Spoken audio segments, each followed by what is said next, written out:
Paula Underwood is a mother in the Turtle Clan of the Iroquois Nation. She tells the story of being a child, about 5 years old, and her father beginning a process of teaching. Anytime the pair would find themselves in conversation with anyone, her father would ask, "Do you remember what they said, honey girl?" And she would tell him what she heard. After a while, she could repeat word for word what she had just heard. Paula and her family had a neighbor who would come over every time he saw her father outside. Her dad told her that the neighbor was pretty interesting, so she would stand next to the man as the neighbor talked. He was an older man and he had a lot of stories, anecdotes really, but he told them so often. After a while, she told her father that she knew all of the older man's stories by heart. "You're getting really good at that, honey girl," he said. "But did you hear his heart?" Now, Paula was a little girl, so she didn't really understand what her dad meant. So for days, she went around putting her ear up to people's chests so she could hear their hearts. To give Paula a hint about what he meant, he asked her mother to read a newspaper article. When she was done, he said, "Well, if you want to understand this article, I guess you have to read between the lines." And Paula thought, "Oh, read between the lines. Hear between the words." The next time she listened to the neighbor, she listened between the words. Then her father asked if she'd heard his heart. Paula said, "Yes. He is very lonely, so he comes over to share his memories again and again because he is asking you to keep him company with his memories." The little girl heard the older man's heart. As an adult, she wrote, "My heart echoed his heart." And when you can listen at that level, then you can hear not only the people. If you really pay attention, you can hear what the universe is saying. As a little Chalaka gift, I'd like to share a hymn that I miss singing with the choir and with the congregation. For all that is our life, we sing our thanks and praise, for all life is a gift which we are called to use to build the common good and make our own days glad. For needs which others serve, for services we give, for work and its rewards, for hours of rest and love, we come with praise and thanks for all that is our life. For sorrow we must bear, for failures, pain, and loss, for each new thing we learn, for fearful hours that pass, we come with praise and thanks for all that is our life. For all that is our life, we sing our thanks and praise, for all life is a gift which we are called to use to build the common good and make our own days glad. How's this for stating the obvious? This is the time of year when we would normally be traveling to celebrate with family, venturing out into malls and small local retailers to get all of our gift shopping done. In between, we'd be dropping off gifts to neighbors and family and friends and going to parties, sometimes even multiple parties in one day. Instead, this year, we're staying home, shopping online, having gifts delivered. We're trying to figure out ways to make Christmas Day and Hanukkah feel a little special, something different from every other day in the house, alone, or with our families. The contrast between this year and every other year in the past is stark. Staying still after all these months, just doesn't feel good, especially as we think back on all the really special holidays that came before this year. Pico Iyer is a novelist who also writes for international publications, works that would most easily be described as travel writing. His parents are Indian, but he was born in England. The family moved to California when he was 12, but he continued going to school in the UK.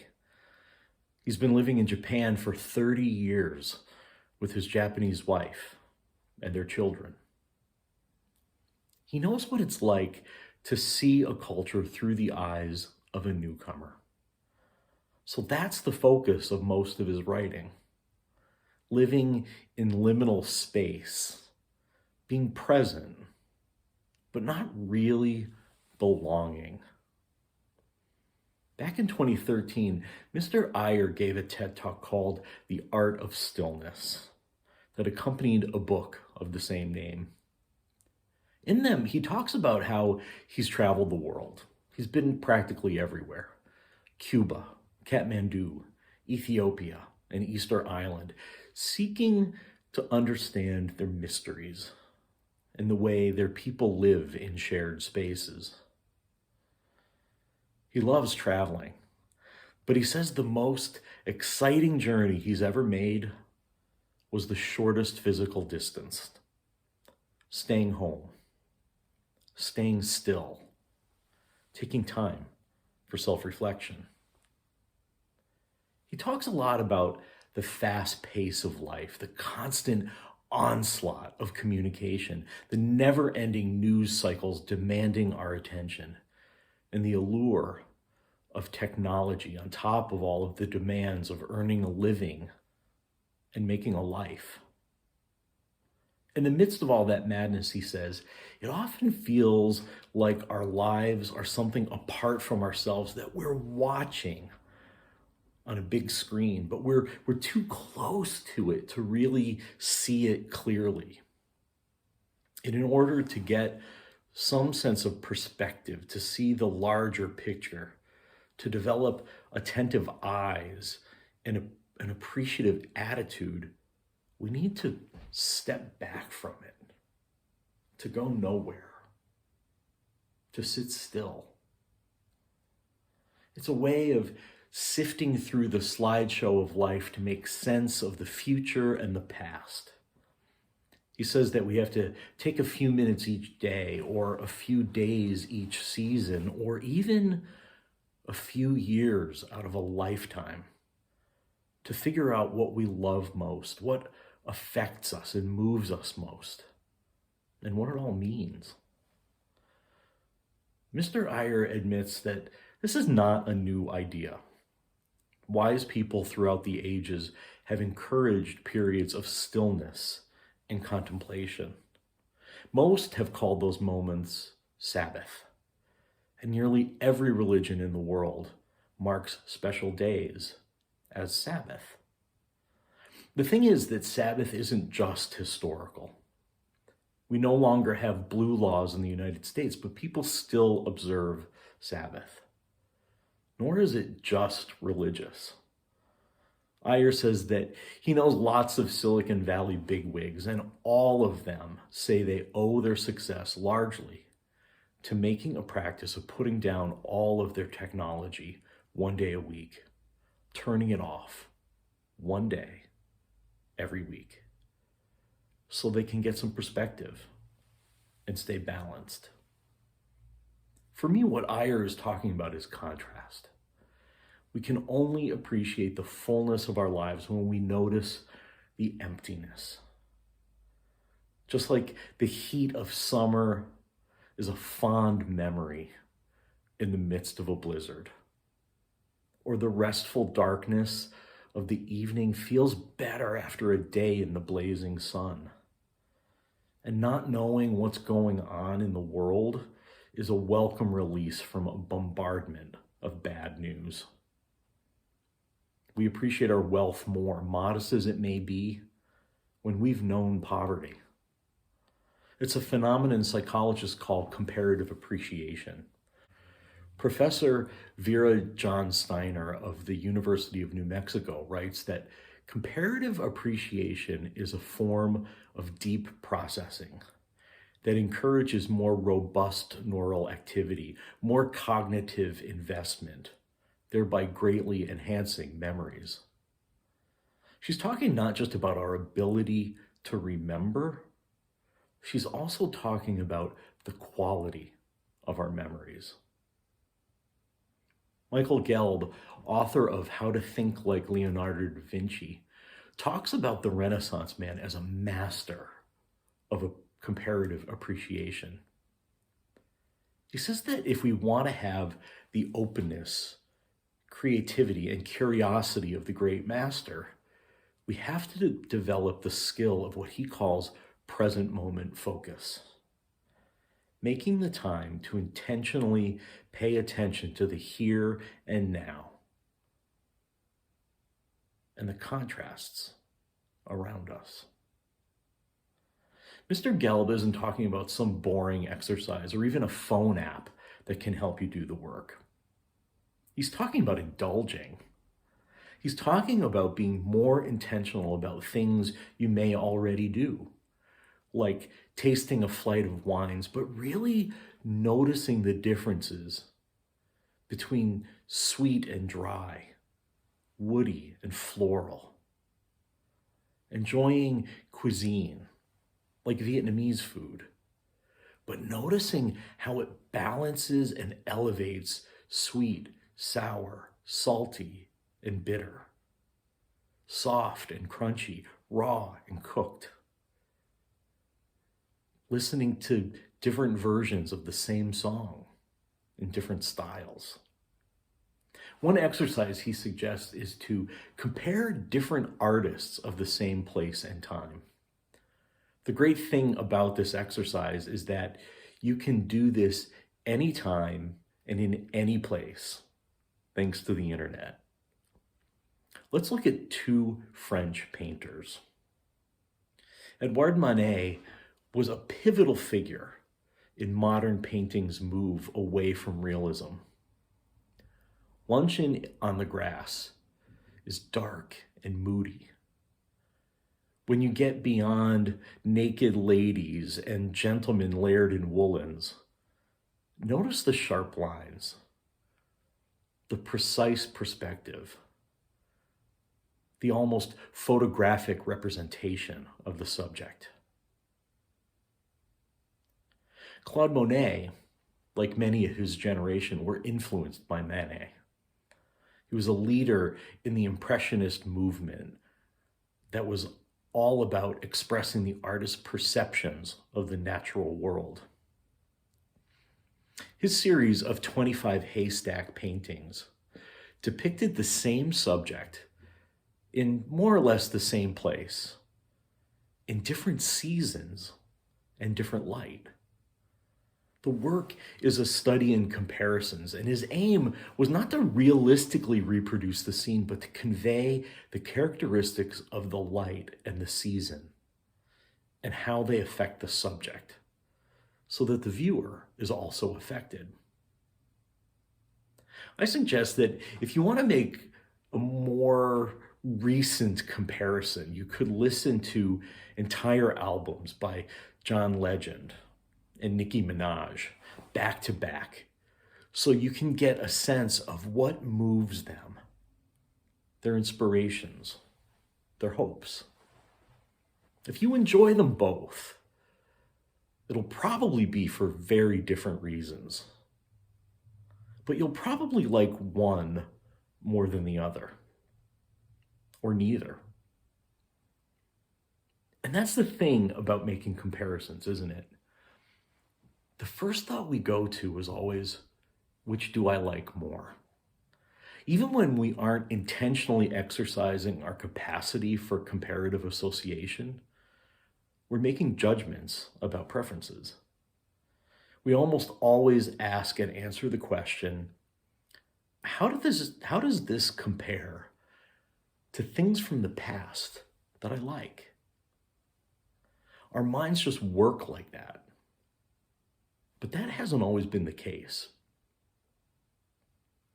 Richard Rohr is a Franciscan priest and founder of the Center for Action and Contemplation in New Mexico. He's internationally recognized as a modern mystic. In a series of talks he gave in Great Britain a couple of years ago, he said that our minds, especially Western, post-Enlightenment minds that have been trained to value critical thinking and reason over mystery and expansive exploration, tend to take comparisons as opportunities for judgment. I guess you could say we're trained in comparative judgment rather than comparative appreciation. Mostly, though, we're stuck in the pattern of ruminating about the past or worrying about the future. Judging. One of the things I've noticed about the new UU holiday of Chalaka this week is the judgments and comparisons. I keep hearing, it's fake, it's made up, or it's not as good as Christmas or Hanukkah, so I'd rather just stick with one of those, as if they can't coexist. The hard part about Chalaka, though, is that it's focused on our shared beliefs. And of course, that can easily get us into the trap of thinking that our beliefs are better than other different beliefs. Sometimes our beliefs, as Michael Gelb would say, keep us from exercising present moment focus. But beliefs, according to Rohr, ask so little of us. We define ourselves by them, and if our beliefs had their way, they'd never change. They'd hold on to us forever in loving, soothing relationship and in judgment of others.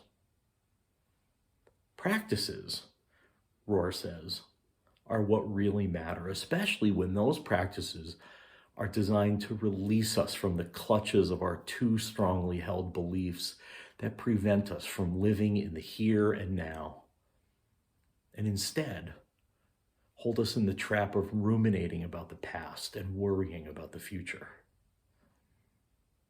Practices that keep us grounded in the present, especially practices of stillness, benefit us by making us more aware and more self-aware.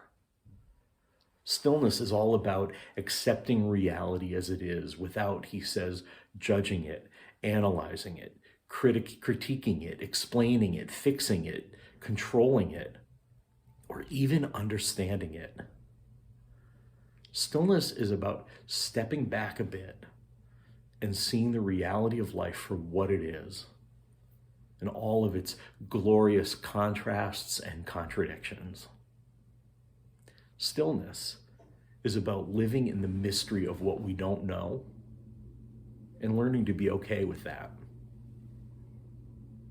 In his series of talks called Becoming Stillness, Father Rohr shared something I never knew before.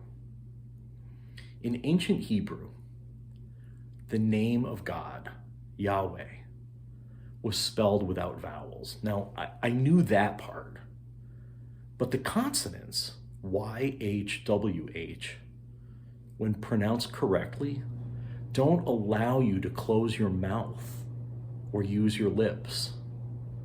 The word, he says, was an attempt to imitate and replicate breath, inhalation and exhalation.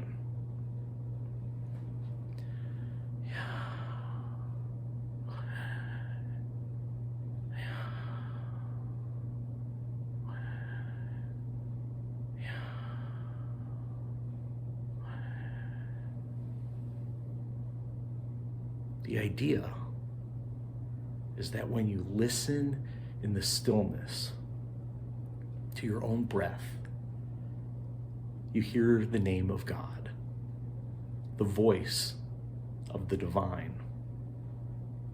Putting that metaphor in my own language, in stillness, we hear the sound of the universe.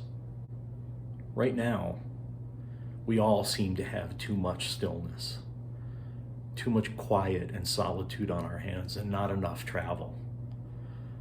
Our current experience is exactly the opposite of Pico Iyer's experience as a travel writer. What we wouldn't give to have some of the busyness that we've known in the past. We can't change the current situation. We can't make this stupid virus go away. We can't make the promising vaccines become available to us sooner than they will be. We can't, in good conscience, ignore the science that protects our lives and the lives of others.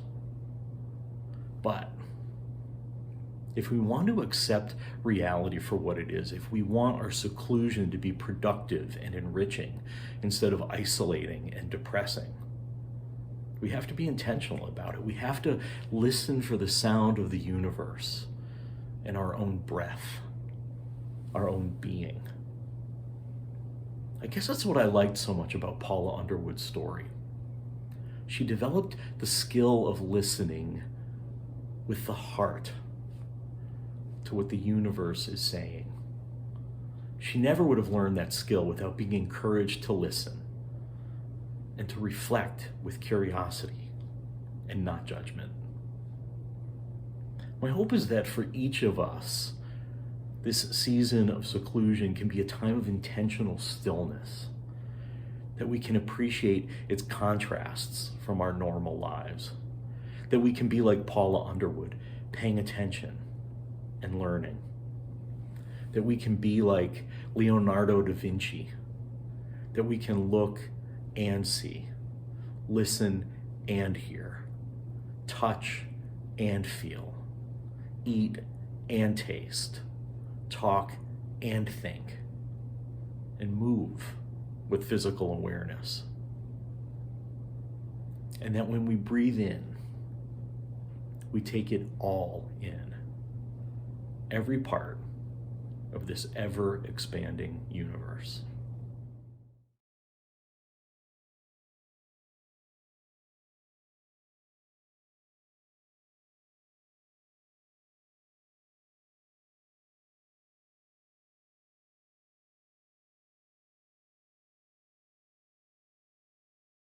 Okay.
Today, of course, is the last day of Chalaka, that magical, ancient, week-long holiday in which one of the timeless traditions is to give handmade gifts to the people we know and love. Now, I know you love Ishore, not just the friends you've made, the people who've become part of your family, not just the building and all the memories that live there. I know you love the place of the congregation, which is a living, breathing thing of its own, and it has your heart. So please, give a little gift to Ishore to celebrate this last day of Chalaka. Send in a check to fulfill your pledge, and if you can, give a little extra.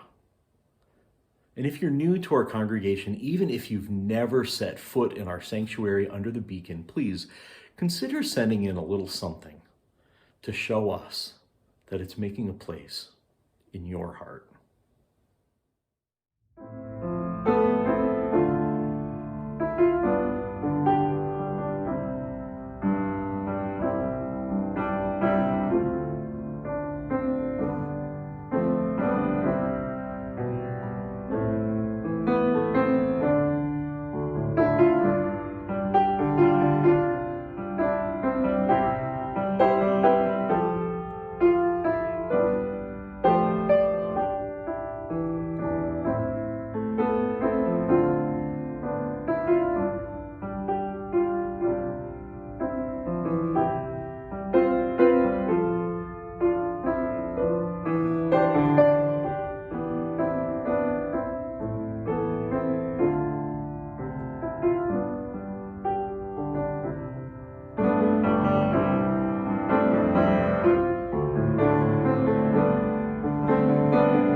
Our benediction this morning is by Jacob Trapp. If it is language that makes us human, one half of language is to listen. Silence can exist without speech, but speech cannot live without silence. To pray is to listen to the revelations of nature, to the meaning of events. To listen to music is to listen also to silence and to find the stillness deepened and enriched.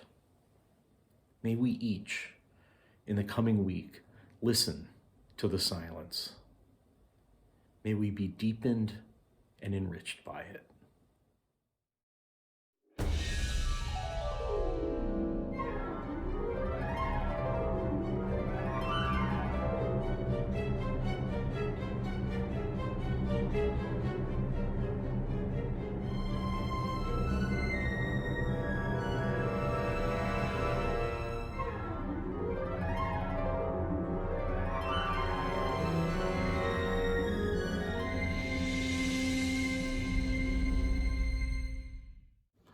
We join hands in Unitarian Universalist fellowship, pledging ourselves to an individual religious freedom which transcends all creeds, not to think alike, but to journey together.